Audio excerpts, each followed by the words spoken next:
Per oltre un anno è stata in balia di un gruppo di insospettabili pedofili, costretta a farsi fotografare e a fare video completamente nuda o indossando la biancheria intima della madre, ricattata perché gli scatti non fossero diffusi, convinta a vendere il proprio corpo. L'incubo di una studentessa quindicenne trevigiana è finito nel maggio del 2012, quando il padre della giovane si è reso conto di quanto stava avvenendo dopo aver scoperto foto e messaggi inequivocabili nell'account dei social network utilizzati dalla ragazzina.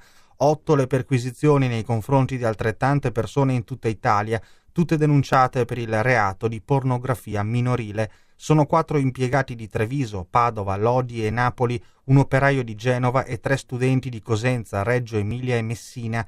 Le posizioni più gravi sono quelle di 2 veneti, entrambi sui 45 anni d'età.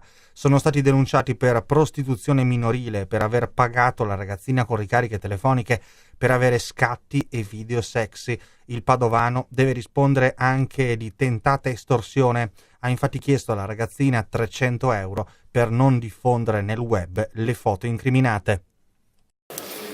La storia è iniziata praticamente con l'inserimento sul web di alcune foto e video di questa ragazza, foto e video a sfondo sessuale e poi utilizzate queste appunto fotografie da vari soggetti su tutto il territorio nazionale, tant'è che abbiamo eseguito delle perquisizioni anche in Sicilia, in Liguria, nel napoletano, oltre che in Veneto.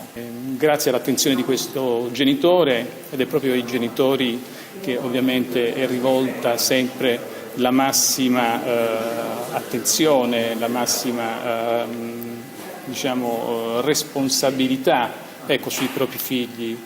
Teniamo conto che il mondo virtuale molte volte può creare degli effetti reali e quindi c'è la necessità di tutelare i più piccoli, gli adolescenti, i più indifesi, quindi i genitori hanno il compito, il dovere di essere praticamente gli occhi di questi ragazzi.